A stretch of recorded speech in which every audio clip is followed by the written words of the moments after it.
Hi everybody. Thrive, the HRSIG of IIM Nagpur, brings you chapter 3 of the podcast HReflections. I am Naveen Panjwani and topic for today's discussion is leadership. Is it a journey or a destination? Leadership as old as the inception of human species and maybe further back. But in the contemporary context, I personally feel that it has evolved from a lot of procedural duties to a more multidimensional role, having emotional question coupled with strong analytical skills and planned delegation due to the global context of the corporates.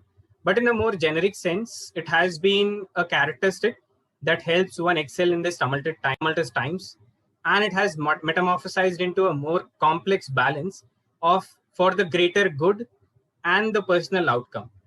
So let's hit the ground running. As a substitute of cliched introduction, we have a rapid fire question setup. So the first question here goes, tell us about your position of authority / responsibility and briefly take us through your journey. Thanks, Naveen. Hi, everyone. I am Fareed, a PGP 2019-21 student of IIM Nagpur. And here at IIM Nagpur, I held the positions of responsibility of class representative. I was elected as CR in first year of my MBA. And subsequently, I was also elected as SAC president for the batch of 2019-21. Okay, again, hi, everyone. My name is Savio. I am from the PGP 2020-2022 batch. I initially started out as a Nexus executive member and now have been elected as the president for the current batch. My journey is fairly new and huge respect to all the people, all my predecessors, right? It's a task, it's a daunting task. And yeah, let's see how it goes forward. Hi Naveen, thank you for having me over here. I am Kamal Sood from the PGP batch of 2022 of IIM Nagpur. So I have been the class representative for section A and I can proudly say that I have been the happiest doing so. From getting deadlines extended and meeting online to coming to campus and helping the batch getting acquainted with the new schedule. The journey has been nothing short of something that I would remember for the rest of my life. So that's for me. Hi Naveen, thanks for having me here. I am Prashant Dubey, CR for section C of PGP 2020-22 batch. As far as my journey is concerned, I would say it was a very wonderful journey, full of learnings, challenges, and opportunities. And I believe I've done a wonderful job there. Hi guys, I'm Pragati Lohani, and thank you Team Thrive for having me here today. So I was elected as the CR for Section D of the PGP 2020-2022 batch. So, well, as it goes, this is a position of responsibility. And I believe the biggest responsibility here was to maintain the synergy, especially in the online mode with the batchmates, with the faculty, with the administration. And especially I would be happy to say that we also have been able to maintain that synergy within our SAC body as well. Hi Naveen, this is Shubhangi and thank you for the HR Thrive team for having me here. So I'm the student of PGP 2020-22 batch of IIM Nagpur and I was a CR of Section B. And as much as challenging the job was to maintain the gap, to bridge the gap between the PGP students and the PGP office administration's online mode, I was also very happy to be at holding such a responsibility.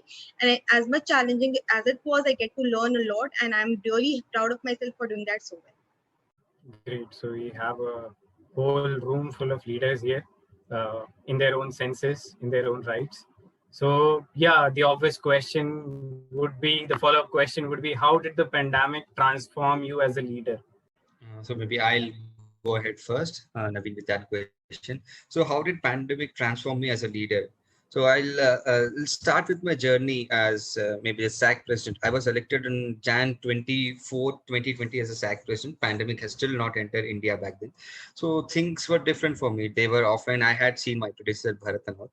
So for them, things were different. They, we used to hang out around on campus. We used to deal with people on campus. But suddenly, in mid of March, we get an announcement that we have to visit campus in a span of 4 days. And since then, things changed drastically. Every day, it's a new challenge. So if one thing that I have learned in this 1 year during the pandemic is uncertainty. You get a new challenge thrown at you every day. You get a new problem. And how the pandemic has changed me as a leader is I have learned to tackle new problems each and every day that I had never seen earlier, at least in the offline. As for me, Naveen, you already know that it's been fairly new. But I think in more than transforming like into a leader, or what transformation I've seen as a leader, transformation as a person is that I've learned to be more empathetic, right? From the way things have been in the past and how these small things value so much now. And I feel that is something that will help me a lot being a leader as well, right? Not knowing how people feel is a loss, right? But learning to be empathetic is something that I've learned like very, very strongly now. And then I feel that that's my biggest learning from the pandemic. So initially, before the pandemic, I used to rely upon time. Like I used to think that we are having lots of time, so we can turn around things. But as Fareed mentioned, things change quite drastically in short span of time. And this is what pandemic made me understand, that things change within no time, and one should be ready for anything and everything. Managing things online was really difficult, but once we get hang of it and how we exactly know what we need to respond in what exact situation, so once we get the hang of it, the things get easier for us. I faced numerous challenges during the tenure, and each and every challenge taught me something really good, which I can rely upon for my rest of my life. So the pandemic, we entered the MBA during the pandemic. We had no experience about how the MBA is. So first thing that helped me transform as a leader was the uncertainty that Fareed, Kamal already mentioned. So I learned how to tackle uncertainties. Along with that, I also learned how to keep the batch united, celebrating each event, smaller events like birthdays or someone's victory in any of the competitions, corporate competitions, any other competitions. So we learned that each event should be wherever we are, how at different places, even virtually, every event needs to be celebrated. We need to be together. Apart from what everybody already mentioned, one more thing that we learned during the pandemic was patience. Especially as a leader, you have to manage everything online. You have not met your batchmates and you have to communicate things to them. You have to gather their consensus. You have to convince them. You have to relay messages to them as well as to the faculty and management as well. So that becomes a daunting thing to do in the online mode. So I would say patience is like one of the major things that this pandemic has taught all of us. Okay, some great points have been covered by all of you. So what I would like to add is that when we decided to do MBA, nobody knew that something like this is going to come up, and we all have to do studying this online mode. So my biggest learning is that you can do great in any situation. You don't know all the best resources to do great. Like we are in this online mode, and I think what we have is that we are doing great. We're celebrating events, we are focusing on academics, we're getting placements. So it's not that we have got all the best resources and we are giving our best. We have got the limited resources and still we are doing our best. So I think that is my biggest learning. In group, we have like, we can see the similarities in our answers also, like the VUCA thing actually metamorphosized in front of us. So yeah, the next genuine question would be, what are the best and worst aspects of being a leader in an MBA curriculum? Any two instances, anything that you have seen through your tenure here, or maybe past also, that works. Okay, best and worst aspects of being a leader in MBA curriculum. So best thing I would say is my batch size was 120. I had 120 students in my batch. So being a leader for this 120 students, as well as 10 of you. So here the setup of leadership is completely different. Here you're leading 200, 300 individuals who are at par with you. You are dealing with equals. You are leading a team of 300 managers. That was the best aspect. You go into any other organization, you have this hierarchy set of people who they have 30, 40 years of experience, they are leading the organization. And here it's a completely different setup. You are leading a set of equals, which was the best aspect of MBA that I would say. And it was challenging also at the same time. And worst, I don't think there was any worst part, but I can say one shortcoming of being a leader here at MBA is uh, most of the times I used to be occupied with some other things. And I one thing that I think I should have focused more if I had time was academics. So sometimes you have to, make those trade-offs. You don't get to, roam with your friends, participate in as many competitions as you want to. And yeah, sometimes you have to skim through case studies. You don't get enough time to prepare. So that's one of the shortcomings. I don't say it was the worst part, but yeah, one of the things I would have loved to spend more time. It's funny how Fareed stole my answer because I was thinking of the exact same thing to tell. Yeah, but pretty much that's it, right? So, in terms of being a leader, I think the best part would be the fact of, being with people who are just at the same level, right? And the amount of exposure you get at this situation, right? And yeah, at the end of the day, leader or not, first comes your student, right? And that is the most important part of this. And when that comes into play, handling both, right? The way you handle both plays a huge role in how it is seen outside, right? Of how you manage things and how you take everything forward in synergy, like everyone else mentioned here. So I think that is the best and the worst. Very similar to Fareed, but yeah, that's what it is.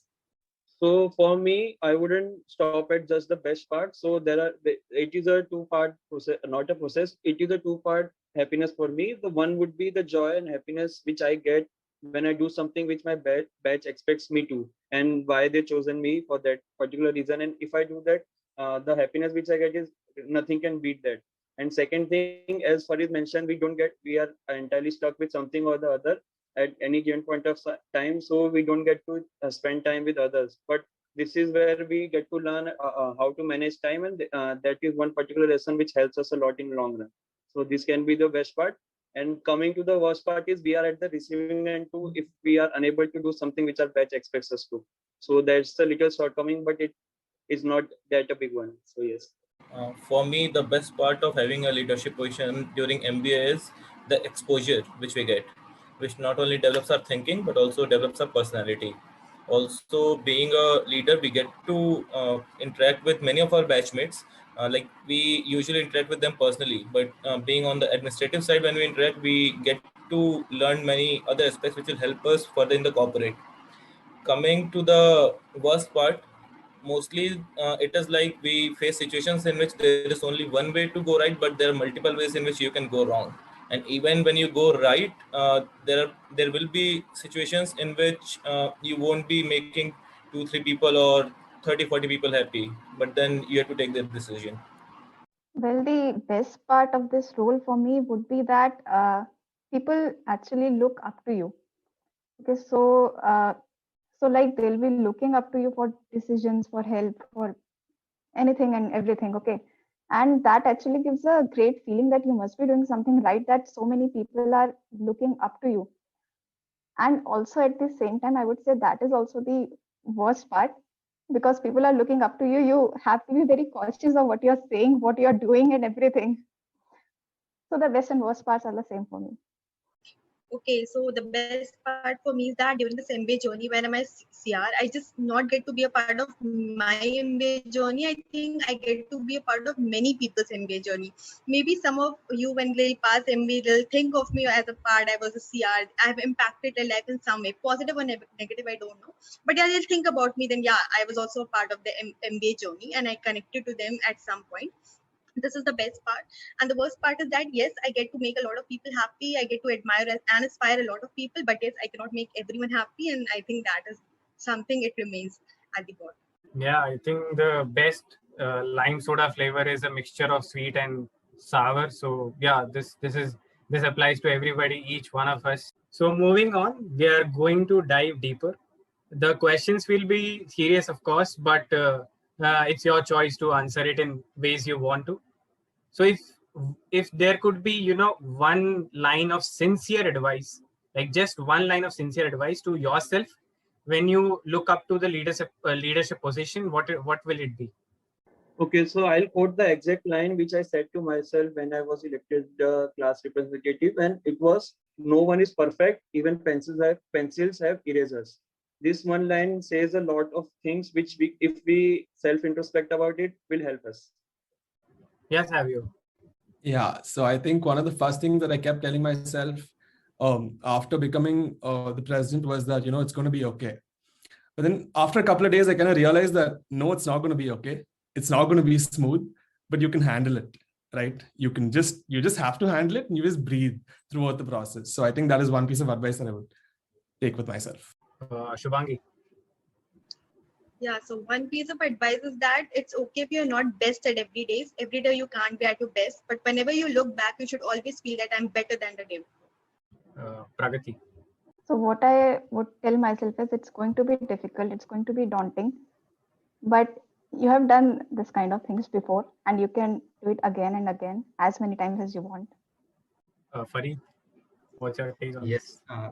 Thanks, Naveen. So my 2-year MBA journey is going to end this week. So looking back at it, if I have to go back in time for a year or two, if I have to give myself a piece of advice, okay, as Kamal touched upon this point, you in your batch, in your friends and management, you will face so many unhappy faces, also unhappy people. They'll not be happy with all of your decisions. But at the start of this my tenure, I always had this feeling, okay, these people are my friends. Okay, they might feel bad. So I had that a bit of hesitation in mind. But at the end, I realized if you're not going to be firm with your responsibilities, so you're just going to suffer mentally, and it's going to be tough for you and your friends as well. So one advice that I'd give myself is when you are, dealing with a POR or handling with any kind of responsibility, you should be firm with your responsibilities and take it as it comes. Don't have any biases for your friends or anyone. Yeah, I think it checks out for each one of us. Prashant, your thoughts on this? Yeah, so a piece of advice that I would like to give myself will be that being on a POR, you'll always be required to lead by example. So unless you are ready in every aspect, in every uncertain situation that would be coming, unless you are ready, you should take a thought again, like whether you are fit for it or not, and then jump into the situation. So, as the topic goes, I'm taking the liberty to assume that all of you at, some point of time would surely have been on the crossroad, that deadly crossroad of greater good versus personal good. So take us through your mindset when you experience such a situation. So let's start with Kamal. So I still remember the time. It was April 2017. When I completed my training at my last workplace. So I was offered a position of production planning department. Which so just so everyone knows, there was no one else in the department. I had to manage the department alone. So and at the same time, I was preparing for the CAT exam too. So I knew the job was demanding, and it would be really difficult to manage two things. I'll have to trade off. It was kind of a trade off for me, but after thinking a lot about it, I finally opted to take that position because I thought for the greater good, it will help me in my career path. So that's that. So personal good versus a greater good for the entire community. So yes, day in and day out, when you're in leadership positions, you will have this temptation, and you'll encounter these situations when you can have this personal good over this entire batches or institutes good. You will find these situations many times. And let's say you get into this, and you get into doing personal favors and do favors for yourself. There was this exact Chinese code. I don't remember it exactly, but the person who is riding this tiger will find it difficult to dismount. So once you get into that loop, it will be difficult for you. So you don't get into doing favors for yourself or anyone. So if you have this mindset clear in your mind that why you are in this position of responsibilities for the greater good of students and the greater good of the institute, I don't think this thought of personal good will come in any time. That I think as the leaders, we should have that thing clear in our mind. So that's my take on it. So, yeah, here I'm fishing for some diametrically opposite takes. Let's move on to Prashant, see what he says. Yeah, so I do believe that when you choose a leadership position, when you get elected for a leadership position, greater goods automatically comes above the personal good. So during my tenure as a CR, I faced many times when I could have taken the option of having personal good, whether it be a small opportunity, let's say keeping the extra classes that the faculty wants to schedule on the time which is preferable to me. Like I always prefer to play any games between 6 to 8, so I would choose to keep it at 3 or 4. But then a class wants to keep it during 6 to 8, so I used to keep it at 6 to 8 as it's for the better good of the class. Yeah, Shubhangi, your take on this. How do you go about this? Okay. So, maybe I'm little opposite to what Prashant think. I don't think when you're at that position, you get that being to do the greater good instead of doing personal good to yourself. I think that is somebody already inbuilt in you. You have that feeling of empathy or helping out others, where you have that in you. Yeah, if something has to come up, I'll always think about everyone, not just me. It's just that when you're at that position, you get an opportunity to implement that thing. It just not builds when you're at that position. You just get an opportunity to implement it. Savio. Yeah. So greater good versus personal good. So in my take would be that, it highly depends. Say if your personal good is actually the greater good, right? If you're thinking about something that is going to work out well for everyone, then it just comes in line, right? You don't have to compete now with two different thought processes. But that being said, be it a leader or be it anyone at any point, right? There are certain instances where you might have to choose, and that's not because you're being selfish. That's because that's how it works, right? I can be a noble person and tell I will always choose only the greater good. But at the end of the day, I am human too. And there might be certain instances where this might change. But, consciously, no one does that. But, to be human is to err. So there goes. Yeah, so yeah, I got what I was fishing for. We have like a mix of all the answers. Pragati, what's your take on this? I mostly have one line to say to the question. When you're in a position as this, as a class representative or as a leader, the greater good becomes your personal good. That is what you think is good for everyone, and that is where you find the good for yourself as well. So that's all I want to say on that. So yeah, I do not believe this, but yeah, we have come to the very last question here. By now, we all have heard the phrase, with great power comes great responsibility. But additionally, a lot of constraints also accompany a position of authority. Leaders are often expected to lead by example, as Prashant called out. In fact, these constraints can often take the toll on your personal life as well. So, what has been your experience in this? And does the reward of leadership sufficiently compensate the constraints? So, we'll start off with Prashant himself, because he was of the thought process of leading by example. Prashant, what's your thought on this? Do you really see this reward of leadership sufficiently compensating for the constraint? Yeah, I believe the position of leadership will for sure compensate you enough if you chose it for the right cause. Because I chose the position of CR because I felt that I will do justice to the role. This is what I liked. I liked helping people. I loved representing people. I believed I had the capability to keep the view of people, keep their opinion in front of the PGP, and also in a way direct whatever the PGP has said to to my batchmates. So yeah, I did it very well, and I believe as a part of compensation, I have received the satisfaction. I have received learnings, which is in terms of exposure to dealing different type of situation and dealing with people. So yeah, then again, it has taken toll on my academics. Sometimes it we as leader we get strained relationship with people when things don't go according to them. Then we should understand that these are part and parcel of the POR, and it comes along with it. Yes, we have Pragati next.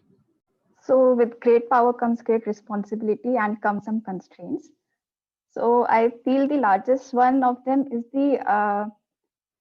the boundary between personal and professional life. So as a leader, we live two lives. One is a professional one, as our roles, another is a personal one. But the problem is that not everyone is able to appreciate the difference and know us for what we are, right?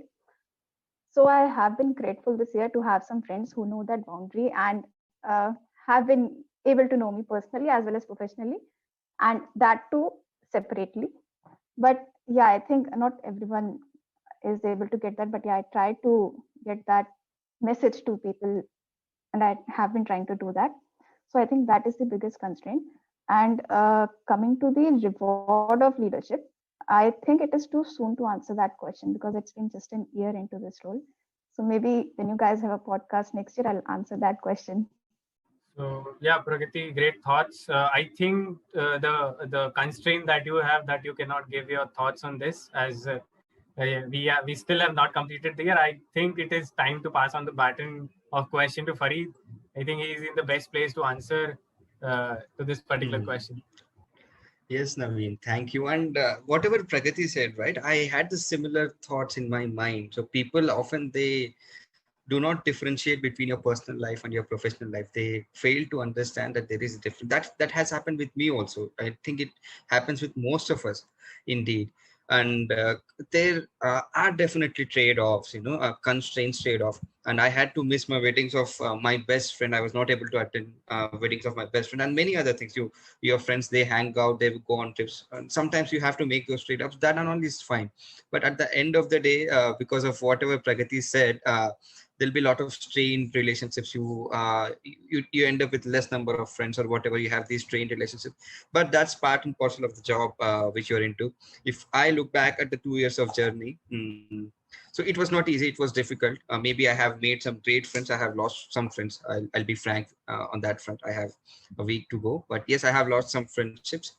That's there, but looking back at it, the entire experience was satisfactory. Yes, COVID made things difficult, but at the same time, the learnings were also, in proportionate with the hardships and the uncertainty was there. At the end of the day, I would say I'm happy with what I have learned in this position. And Savio, what's your thought on this? When you asked this question, I think the first thing that came to my mind was, I think, so the elections happened about 2 weeks back. And I remember that night after they announced it, I went and told my mom, like, Ma, I've become the president of IIM Nagpur. And instead of telling congratulations, the first thing she told was, so you'll be more hours in front of the laptop. Right. So I think that's the toll that it takes on you, right? To know that all your personal relations are missing you more because you have to be there for someone else.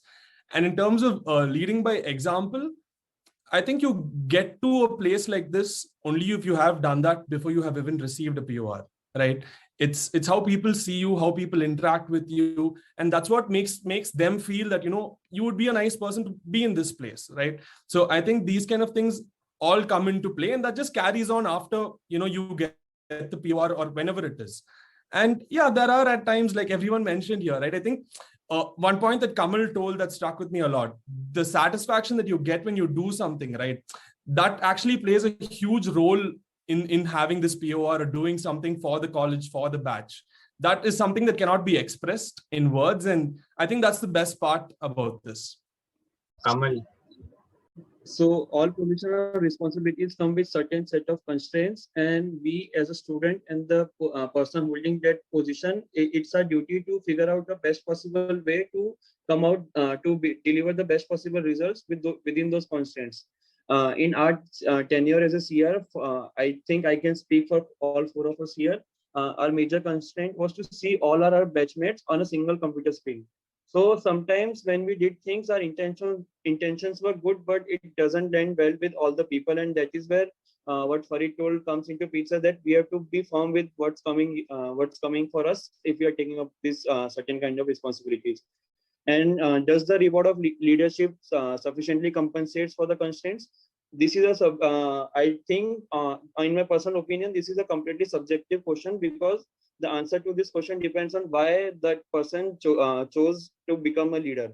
And if he or she is able to answer that particular question, I think he'll be able to answer many other questions which he'll face during the tenure and in the coming life too. So Shubhangi.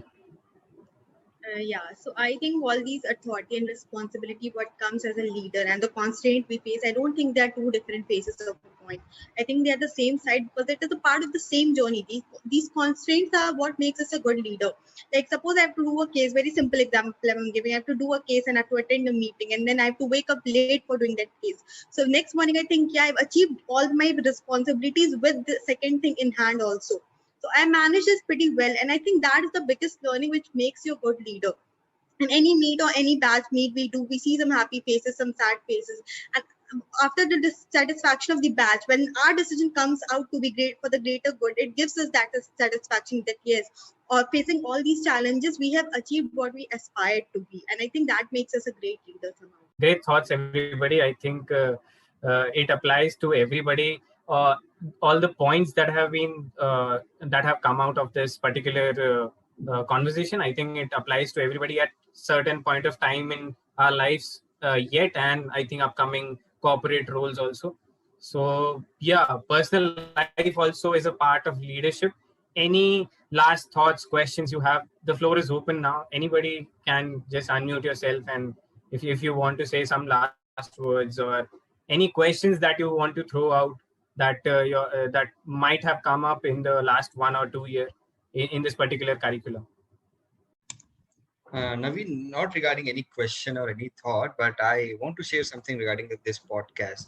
So before coming here, I was not sure what this is going to be and how it's going to turn out. But I must say it's great initiative from Thrive. So I'm really happy that I took out some time and I was able to spend this one at the end of my MBA journey. I was able to retrospect whatever I did and what happened in these 2 years. So it was a great discussion with all of you. I worked with you in the last 1 year. It was a great journey, and thank you so much for initiating this discussion and having me here. Thank you so much, Naveen. We are glad for it. It reciprocates in every way possible. We are glad that we have the people who have driven the batch in certain manner throughout the journey in our lives, in our particular curriculum. Yeah, Savio, you don't need to. Go ahead. Same thing. Yeah, right. One huge thank you to all of you. And I think one of the biggest things after coming to campuses is like what Kamal mentioned, right? The fear of standing, facing a crowd, stage fright, self-doubt, right? That generally makes a lot of us not do things that we'll actually be really, really good at doing.